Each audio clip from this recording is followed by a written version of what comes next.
Hello, I'm Alex Jacques. In this episode, you'll be hearing from Tom Clarkson, Andrew Shovlin, and David Tremayne on the brand new, renamed Perez Nation.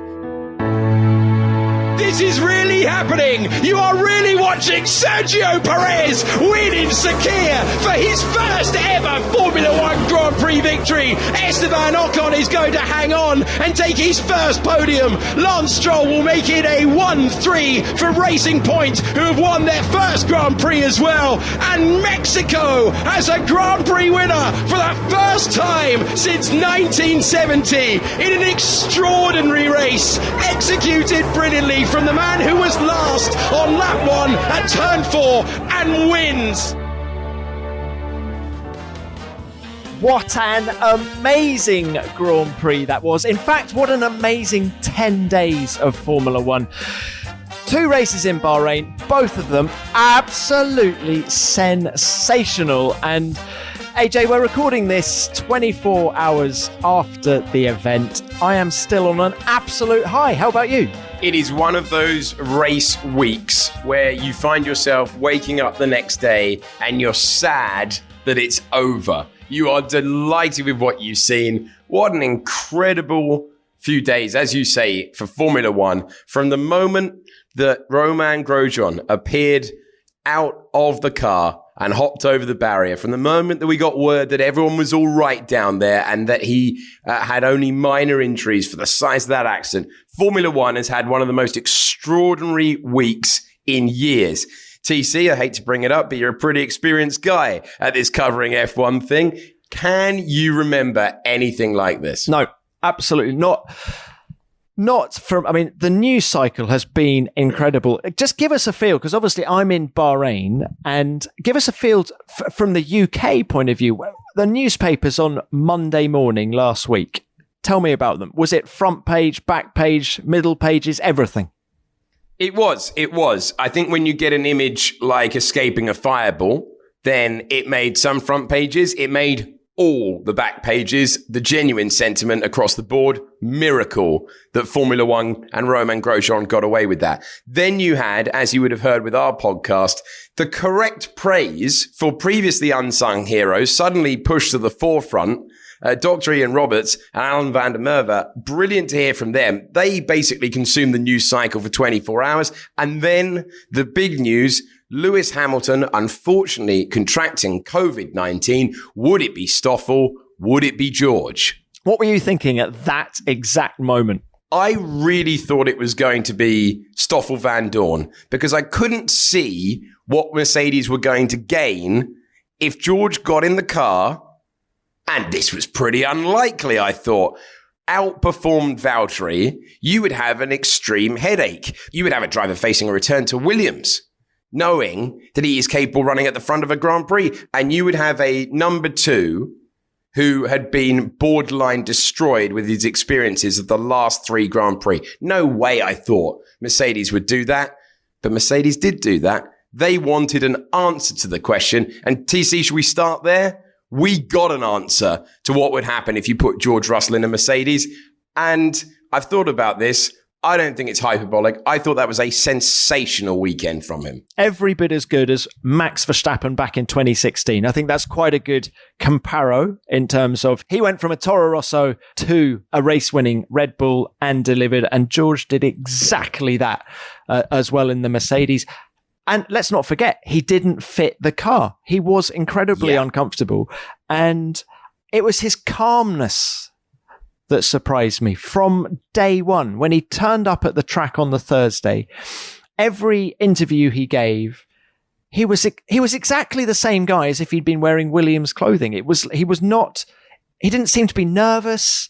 The magnitude of the situation didn't seem to be getting to him. And it was reflected in how he drove the car.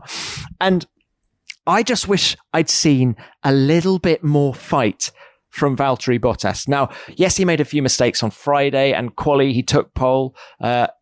Probably a great lap from Valtteri. But in the race, that moment... The moment from the race that stands out for me is when George went around the outside of turn 7 to pass Valtteri. Now, yes, he had fresher tyres. etc. But I would love to have seen Valtteri just push him a little bit wide there. Say, no.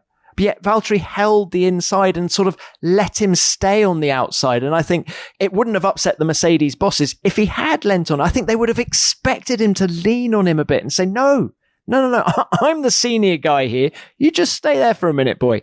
And yet he didn't do that. So bad weekend for Valtteri.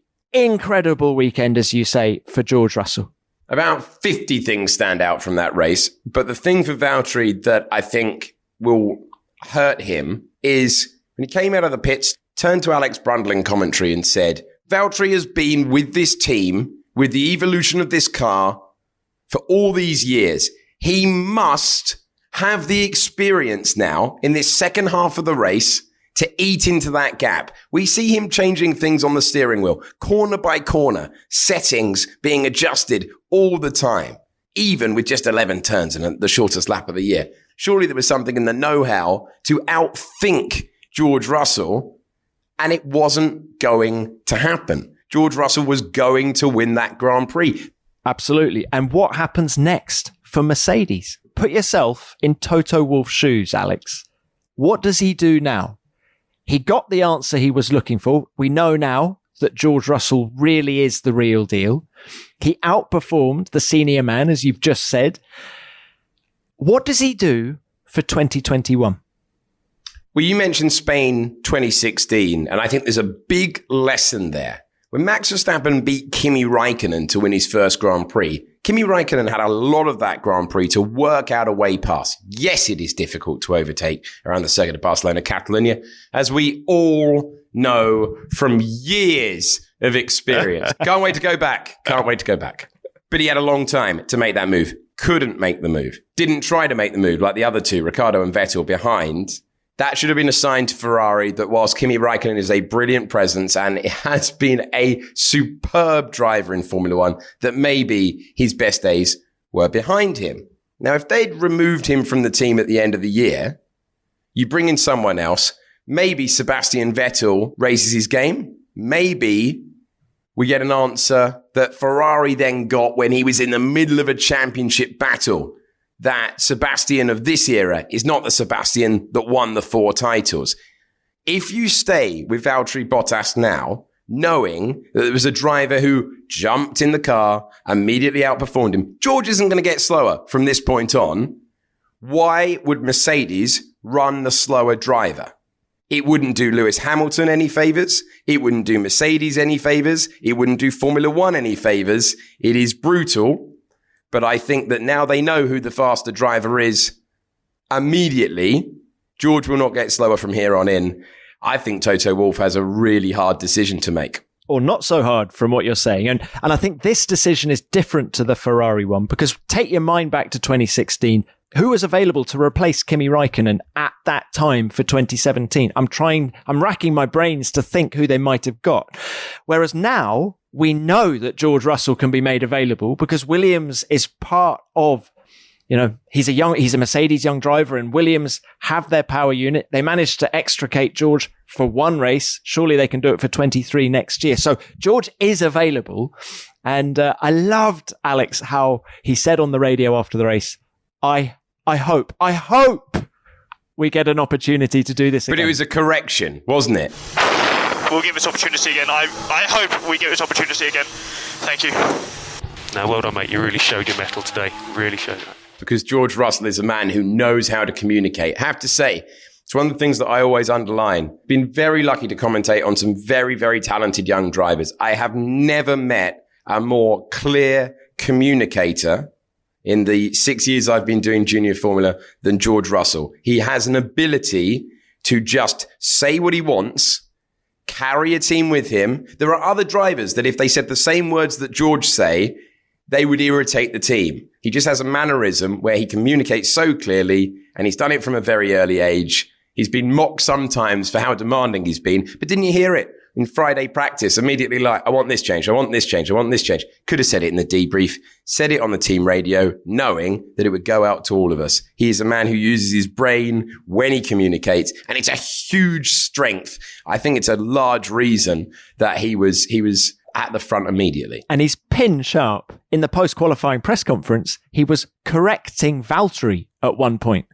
Valtteri said something that was, and you were like, I was thinking, crikey, how self-assured to just come in and in a public forum like that, start correcting the senior man. But that's what I was saying earlier, not intimidated by the situation or the people around him at all.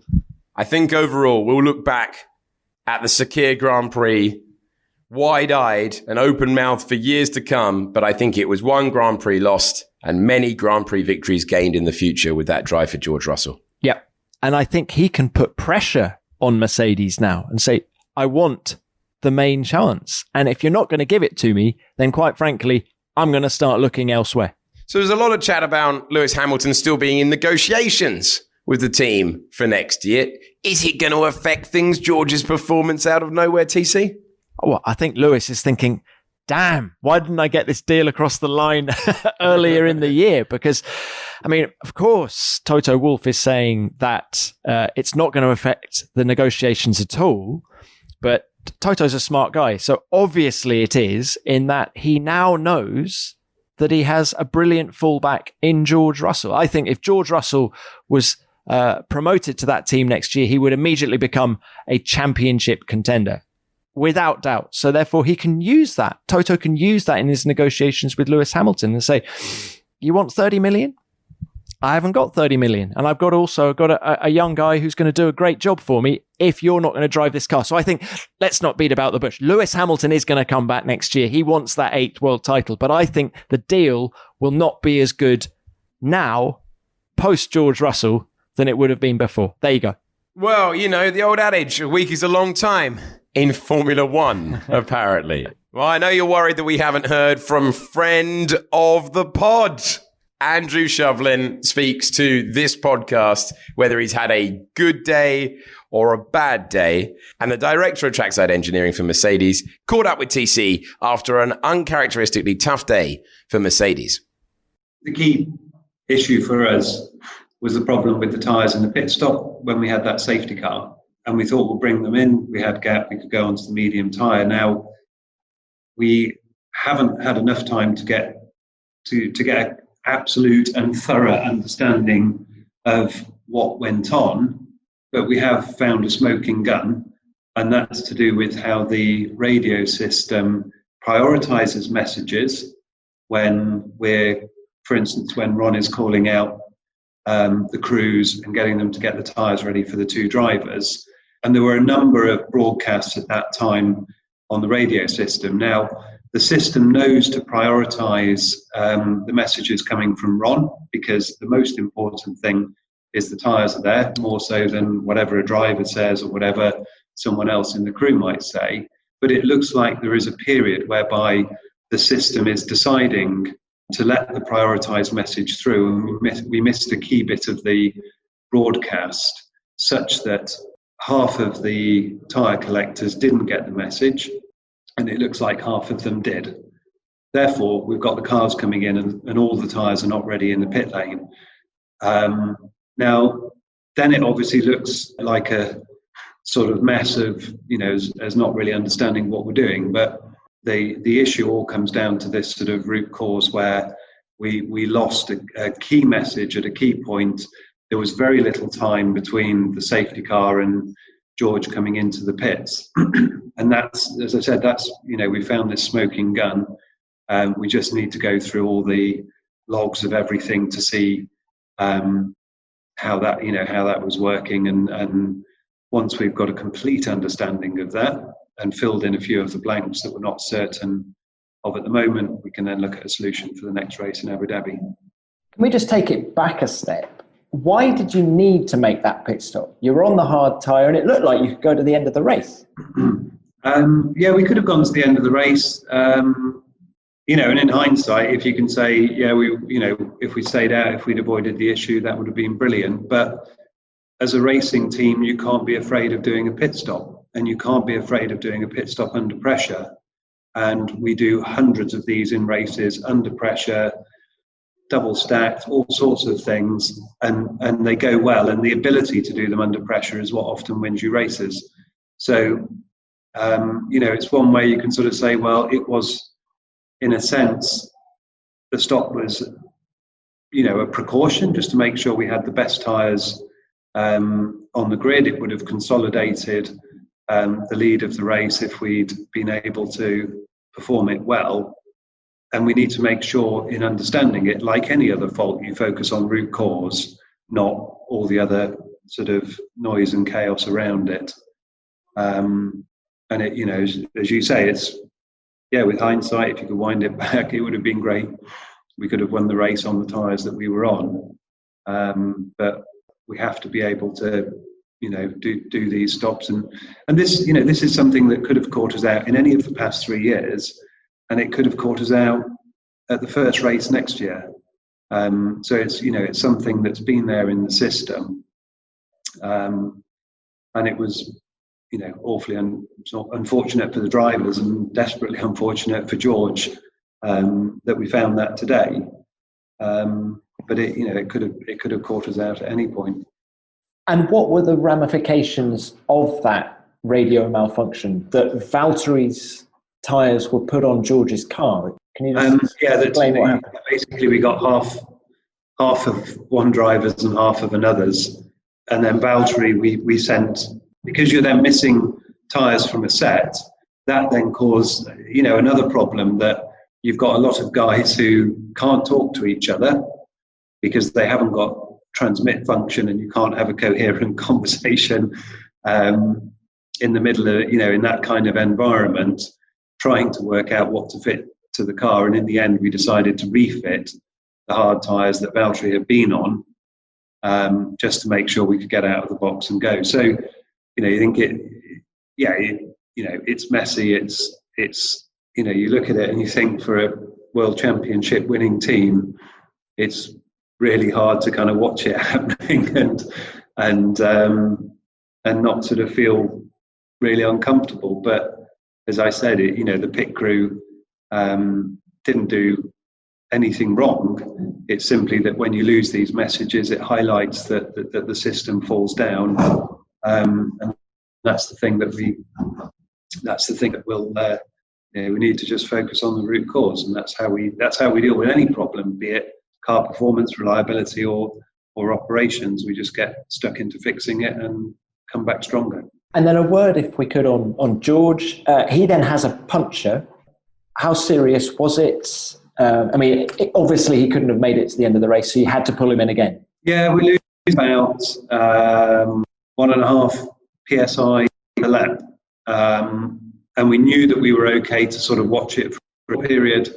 But what you need to be careful is when you start to get down to low pressure, which would be around, 13 PSI, 12 PSI, you then start to trigger very rapid damage to the casing, and the tyre itself can fail. So we just took a lap to confirm this is absolutely real, and you're just sanity checking it, and then you just sort of pull the trigger on the pit stop, bring him in and fit another set, and then he's got another mountain to climb going out. But it was unfortunate. We've had a really rough time with punches here. We've had three in 2 races, so it's not been good. And we think we've done pretty well for the rest of the season. But it's just they're random events, and it's unfortunate.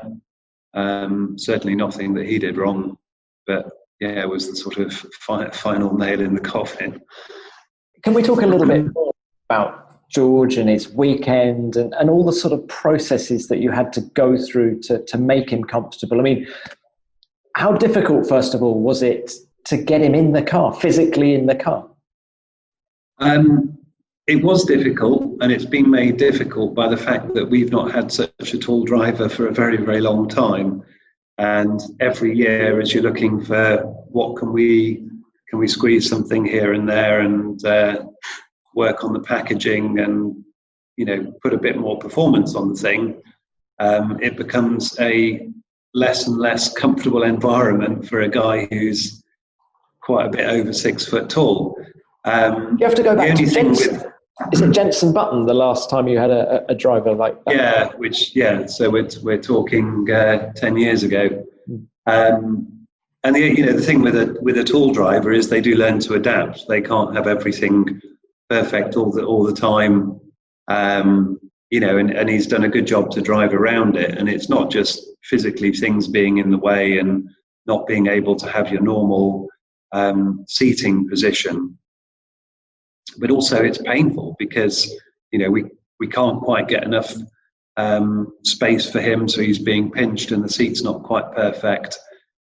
So it's not just that you're cramped; it's that it actually hurts to drive. But he's done a great job, and you think he was determined to fit, and he was determined to be able to drive it. But you think it won't be a perfect environment for him. This is Sergio Perez Nation. Let's get to the main man. TC, insecure, nice guys finish first. Fantastic, wasn't it? Just everyone has rated his ability for years. He has provided such a wonderful subplot so many times, taking tyres a long way and magicking his way on the podium.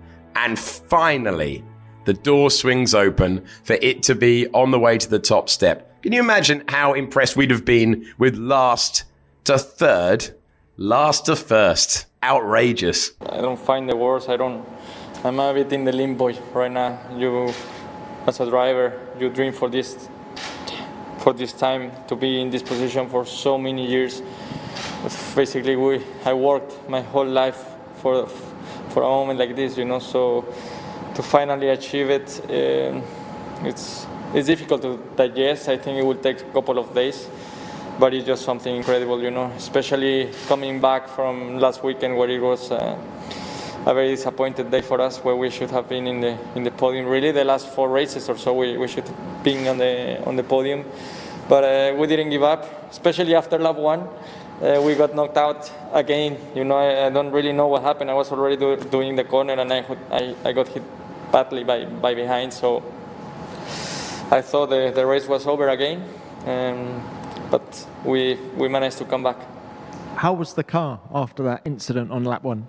I guess must be good because outrageously brilliant, and for that, to get your first win like that must be an extraordinary feeling. And I loved, actually, there was such a priceless moment when he said in Spanish on the slowdown lap, he said to his manager, "Make sure, Carrilla, that my son is watching." He wanted to make sure that his son was watching that slowdown. He wanted his young son to see him.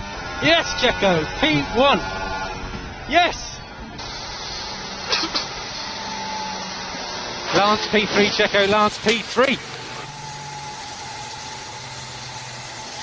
I'm speechless, guys. To stay ahead of the guys if you can, Checo. Stay ahead of the guys so you can line up properly when you come in. Good job, guys. Luis, asegúrate que Checo está viendo la carrera, por favor.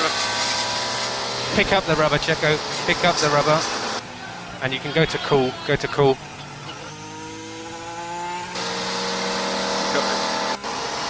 Luis, ¿escuchaste?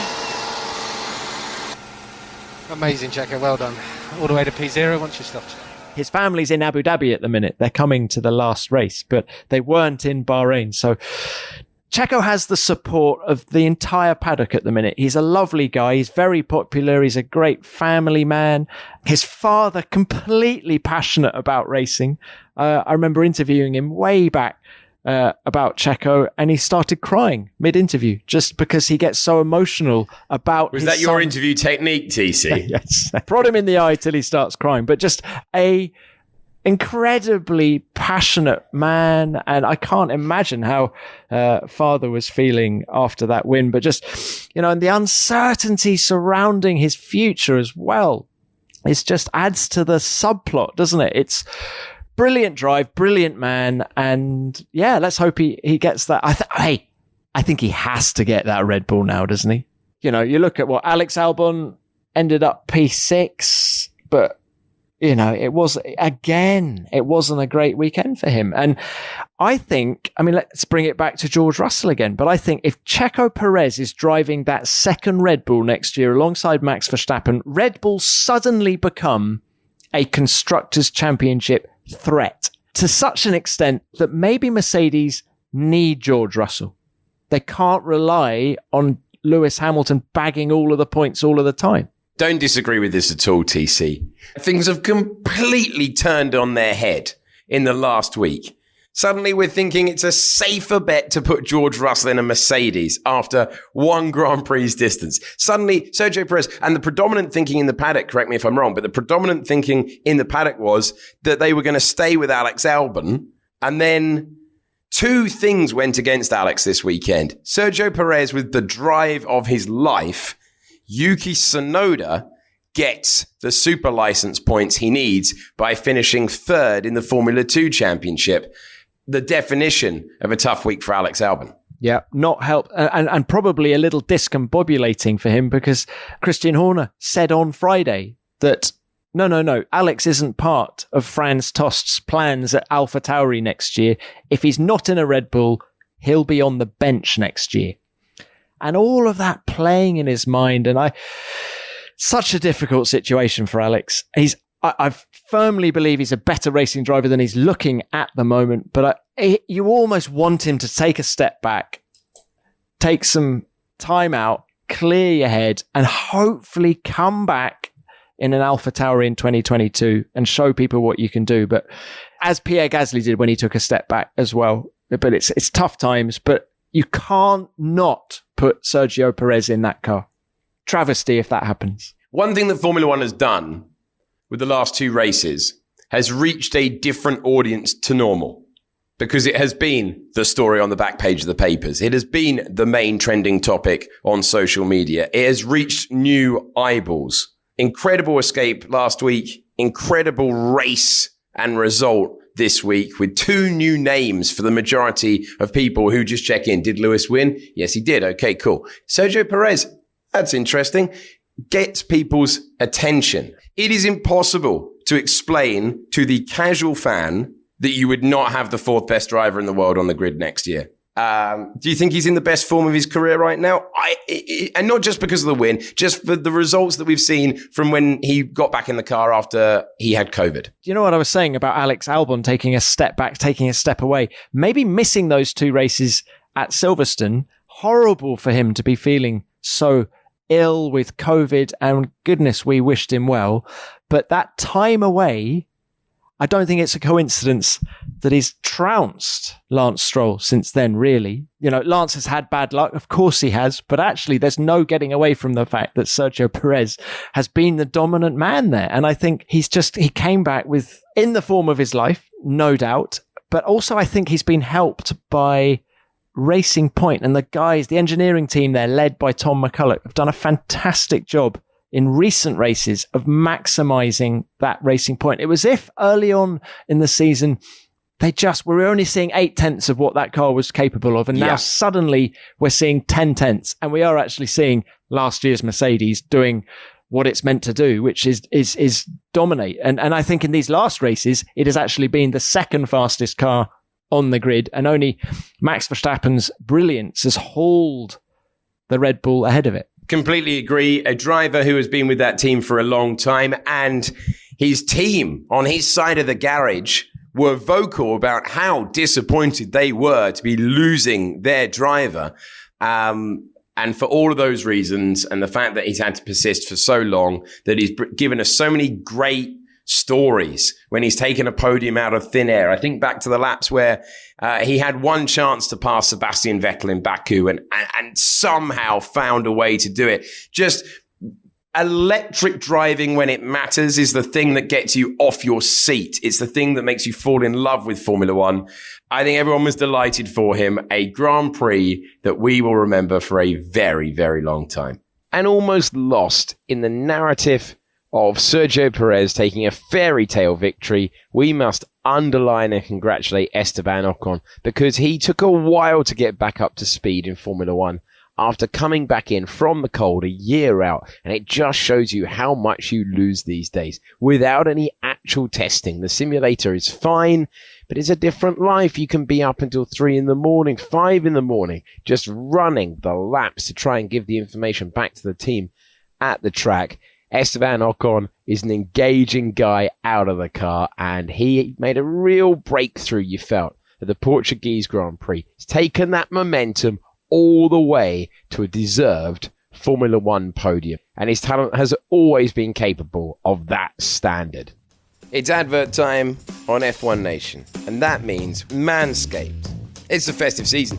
You might be looking for the ultimate stocking stuffer. Look no further, because our sponsors, Manscaped, have the tools to make you win this year's stocking stuffer or white elephant competition. Hold on. Manscaped, do not talk yourself down. You're trying to flog your product to the masses. There are frankly a baffling number of you that listen to this podcast. I mean, we're really appreciative. Anyway, back on point. Manscaped is the only brand dedicated to below-the-waist grooming. You know what that means. Please don't make me elaborate any further. Great news. They've just released their products across Europe, Canada, and Australia. Now, in the advert script, they say talking points. Let's see what they are together. There is a product called the Crop Preserver. There's the Crop Reviver, the Crop Cleanser, and there's always an option for Grandad. The Crop Mop, there's the Foot Duster, the Shears 2.0, the Weed Whacker, the Lawnmower 3.0. Right, this is the important bit. This is the bit that you need to listen to, and this is the bit that brings in the money. Get 20% off and free shipping at manscaped.com with the code F1Nation. That's 20% off and free shipping at manscaped.com with the code of our podcast name, F1 Nation. At the end of an extraordinary season, the like of which we have never seen before, we wanted to bring you a real expert on the podcast. Tom Clarkson has about 400 Grand Prix under his belt. A newbie, a mere rookie compared to our next guest. We haven't had him on in a while, and we thought it was high time to hear from Hall of Fame F1 journalist David Tremayne. I mean, let's start with Roman's accident. You're watching the race and everything's going on and you think, wow, then suddenly there's this car off the track, instant fireball. You really can't think of anything as bad as that since Gerhard at Imola in 89. And I remember how horrified we were then, how grateful we were that Sid was on the scene so quickly. And we could see that Gerhard was out of the car pretty quickly. But to see this in the modern era, I mean, we've had a couple of fires, minor fires, thankfully, Heidfeld in Hungary, things like that. But to see a car explode in flames and you immediately, I hate to say this, but my immediate thought was, God, that's another obituary. Because you look at the flame and everything, the ball of flame, and you just think, my God, that is a big one. That's the car so badly compromised by that impact. And it's got to be a high impact, you know that, because it's a short distance and there's a barrier. Then when you start seeing the scene and the picture of dear old Ian Roberts, my doctor, he's my doctor, by the way, and he's my buddy, but what a fantastic set of images, horrific, but the human interest and the human spirit and everything else of that with Ian and Alan and the two marshals, and then Roman suddenly, you're trying to figure out, how did he come from the other side of the barrier? What's happened? Where's the car? And then you think, oh my God, the engine and gearbox are off the back end. The last time I saw a car that destroyed was Donnelly's, which happened right in front of me in Jerez in 1990. I mean, literally, Martin was, we all know, crumpled in the middle of the track, but it was like he had a backpack on. And that was all that was left, the belts and the seat and the back of the car. It's only later when you look at all the images, you realize how brilliantly that chassis stood up, because I don't know what an engine and gearbox and rear end weighs these days, but it's got to be a reasonable amount. Ripped off the back, but still the rear bulkhead completely uncompromised. And then when you look eventually and see, okay, the front, the bulkhead by the dashboard is cracked, a bit like someone's nose is broken, but fundamentally that structure is intact. And then, man, I hated the halo. I did not like the halo. I'd be the first one to admit it. But Jean was right. And you look at what that did, no question, that saved him. And the halo was so strong, it actually was stronger than the steel of the barrier. So suddenly you've got this situation where not only is this guy out of the fire and 28 seconds in the fire, it's got to be horrific. And I wrote last week what Emerson told me when Joe Siffert was killed at Brands in 71. Everyone pulled up, the whole field pulled up behind the wreckage, the burning wreckage. And Emerson said he got out of his car, he had his 3 layers on and helmet and everything else. He was going in there to get him out come what may. And he said he got within 20, 15 feet and was physically just beaten back by the heat. And Ian's there with an open face helmet. So a sensational rescue, and how wonderful. You're already thinking this guy's got 3 kids, he's married. This is just so sad. And then suddenly there he is, he's climbing out. He's lost a boot and he's burned his hands. Well, if somebody said, look, if you're going to have 137 mile an hour, 56G shunt, and you'd be in fire for 28 minutes, but you'll burn the back of your hands and lose a boot, he'd have said, well, I don't really want to do that, but yeah, I'll take that. That could have been just so much worse. And I think what's great, I've written so much about this in the week like everyone else, but it's a celebration of everything that Jackie Stewart started, and that Sid and Bernie and Belest and Max and people from then on invested so much time in. And I think for any sport to be able to have incidents like that, where the guy not only survives but walks away, and how good was that? Roman, that's Donald Campbell all over again, when he crashed at 360 miles an hour at Bonneville in 1960 and fractured his skull, but he walked from the ambulance to the hospital because of pride, and Roman did the same. It's just sensational. Deliverance that endorses everything that Formula One stands for. The next thing is Lewis has tested positive for COVID. And you think, you're kidding. Poor Lewis, after all this sort of monastic life he's had this year, just hanging out with Angela and Roscoe in his bubble. And he relaxes his guard for 2 minutes and bang, he's got COVID. And then immediately I'm sort of thinking, oh my God, wouldn't it be great if they put George in the Mercedes? And there's all the talk about Stoffel this and Stoffel that. I said, I like Stoffel and I wish Stoffel had a better chance in Formula One, but you think, they've got to put George in, surely. And if they do George, couldn't they put Jack in the Williams? That's just so logical. And I went to see some mates on Tuesday and they go, what's going to happen? What's going to happen? And I'm going, well, if there's a God, it's going to be George and Jack. Wednesday morning, Mrs. Tremaine is busy giving me all my birthday cards and everything. And then I suddenly go, yes! And she said, what? And I said, George is getting the Mercedes and Jack's getting the Williams. How cool is that? So what a busy 10 days. And then, as if all that isn't good enough, look what happened at the weekend in that race. Let me be absolutely honest about how I looked at the Saka Grand Prix. I'm a huge Lewis fan. I don't care who knows that. I like everything about the guy, pretty much. I like having a personal interest in races. I know, again, you shouldn't, but of course you do. And I kind of think this is going to be a bit dull, isn't it? And then I hear about the George Jack thing. Friday, that's pretty cool, isn't it? He's fastest in both free practice sessions, and you're kind of thinking, wow. And then you look at what Valtteri was up to, and he was having a scrappy day and whatever.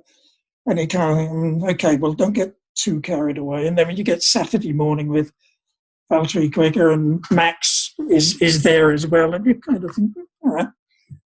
But huge expectations on the guy. And I to be honest, I'm not at all surprised with what he eventually did. But it was such a big ask just to get out of that car, relearn everything. And they're quite complex, as we all know. And they've all got these funny little buttons to press this and press that and default this and function that. But they're all in different places. So, and he doesn't fit. I mean, imagine what it's like being 6'2". I sat in Tom Price's shadow once, and I'm not a fat boy, but I was sitting 2 inches higher than I wanted. And I'm thinking, how did he get in here? And I think we were about the same size, 6 foot. So, okay, it's tricky to fit and everything else. And expecting him to go out there and be Lewis is a big ask. And you look back and you think, Mario Andretti in the Lotus, 49, at Watkins Glen in 68, sticks it on pole, didn't lead because Jackie got in front, but was quite happy to follow. And then the nose breaks and then the clutch goes. But, I mean, that was impressive. Jarno Trulli, remember when Panis broke his legs and Jarno in 97 went to Prost from Minardi and led in Austria? And you're thinking, I've always had a big thing about this Trulli kid. And I remember seeing uncanny thing in Australia when he made his debut. It was like Ayrton was sat in the car. If you looked at Jarno's eyes through the visor opening on his helmet, it was like looking at Ayrton. And it was such a fantastic thing. And then I think the engine broke and Jacques won. And of course, Max, that sensational victory in 2016 in Barcelona. I think those are the outstanding ones. So here we are, we're sort of thinking, if you expect George to do all of that with all of these things that he's having to figure out, it's a big ask. And okay, FP3, perhaps it's not the true picture because he's not 7th or 8th quickest, really. But, if you expect this kid to be on pole, you're asking a lot. And then all through quali, he just chips away and gets better and better and better and better. And to be 0.026 seconds off pole, whoa, it doesn't matter what Valtteri was or wasn't doing, whether he got a little bit wrong here or there. George was just a genuine contender. There was no luck involved. That was the real deal. And then bang, there he is, straight into the lead. And Valtteri has the tank slapper in turn 2, sort of delays the others anyway. And George is checked out. And then, like I always do, you're looking at every single lap, you're looking at the lap times and the gaps. And it's obvious that this kid's comfortable doing what he's doing. Just awesome. Just like Max. Just the whole way through. Okay, Valtteri was beginning to come back at him after the sort of stopped. It's almost too good to be true. It's not like I'm a negative person, but I'm just thinking, please let this keep going. Please let this keep going. He's got this done. It's done. Even though Valtteri's closing, he's going to be okay. And then, of course, we all know what happened. He could have won that race twice. Even with the problem with the tyres and everything else, he could have done it. I'll tell you something that really impressed me, which I thought was very fair, was the way the stewards reacted. Now, stewards get a lot of aggro, a lot of criticism for people. I'm a massive fan of the FIA stewards and have been, I would say from sort of 2010 onwards, there has been such common sense with the stewards. I like the fact there's a driver steward. Could you imagine if after all that, George is, well, if nothing else, I've got 3 championship points. I've broken my duck on that. And then they say, by the way, sorry, mate, you're disqualified for something that's nothing to do with him. And for them not to do that, I thought that was a brilliant, fair-minded, sensible decision. Again, which just, it's good for Formula One. Been a funny season, hasn't it? And I don't know about anyone else, but I'm sort of mentally in a different time scale because this is when races normally happen. It seems odd it's December. But number one in this season, I think Chase Carey has done such an awesome job to get a 17-race championship. And there's never been a championship as intense as this with 3 triple headers. I think Joe said something the other day about 16 races in 22 weeks. That just shows.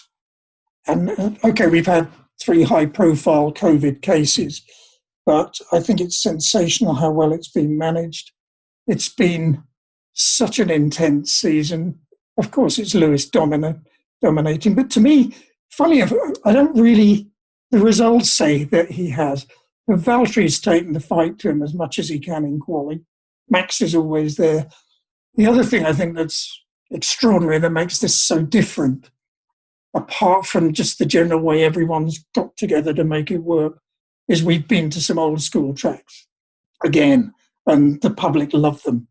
Portugal, Imola, Mugello, places like that, Turkey again. We thank Hall of Fame F1 journalist David Tremayne for his thoughts on an incredible period of Formula One history.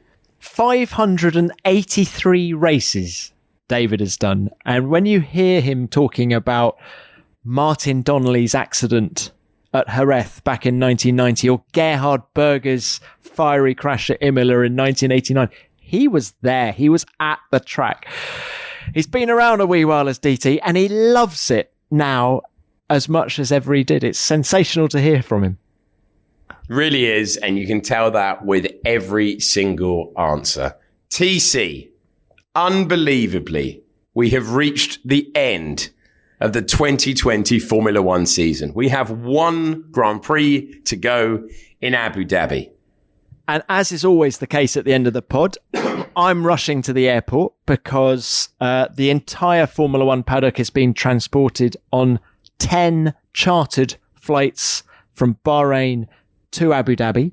We're then being bussed from the airport in Abu Dhabi to Yas Island, where the Yas Marina racetrack is based. And once we're on the island, we're not allowed off. No one new is allowed on. We're not allowed off. It is one self-contained bubble. So that's unlike anything we've experienced before this year. I don't think it's going to be a laugh a minute, AJ. We're not allowed out of our hotels, apparently. But yeah, last one. Isn't it incredible, though, that we've reached 17 races? Incredible. It's unbelievable. I think it's unbelievable that Formula One got it up and running at the period of the year that it did. And to conduct an international championship during it, what an achievement for top brass at Formula One. Yep, couldn't agree more. And of course, this is going to be Chase Carey's last race in charge. He will have loved the last 10 days, won't he, AJ? Crikey. Formula One is front page, back page. You know, there's a buzz about it. There really is a buzz about it. And, you know, let's not forget that even in this last race, yes, the championships have long since been won by Mercedes and Lewis Hamilton, but there's still that really interesting battle for P4 in the Drivers' Championship. Daniel Ricciardo saying, yes, it does give, as a driver, you do think about that. It does give these races a little bit more meaning. And then, of course, there is still, in theory, that battle for P3 in the constructors as well. Although it seems that Racing Point now have got that RP20 singing, and I think it's going to be very difficult for anyone to beat them now. But it is, in theory, still open. So there's a lot to battle for. There is indeed. And now everyone knows. Doesn't matter if you get spun round at turn 4. Doesn't matter if you're plumb last. Keep your foot in. And as everyone likes saying these days, just send it. And you just don't know what's possible. Well done to Sergio Perez. Well done to you for listening all the way to the end of the penultimate F1 Nation of the Year. We are back next week with the season finale. All your favourite guests. And I have missed my COVID test once again recording this podcast. Tom, you have to run to the airport. I have to run for my final COVID test of the year. Join us next week. You don't even have to leave a review anymore. You don't have to subscribe. All you have to do is join us for the final F1 Nation of the Year. That is all we've got time for this week. We will speak to you next.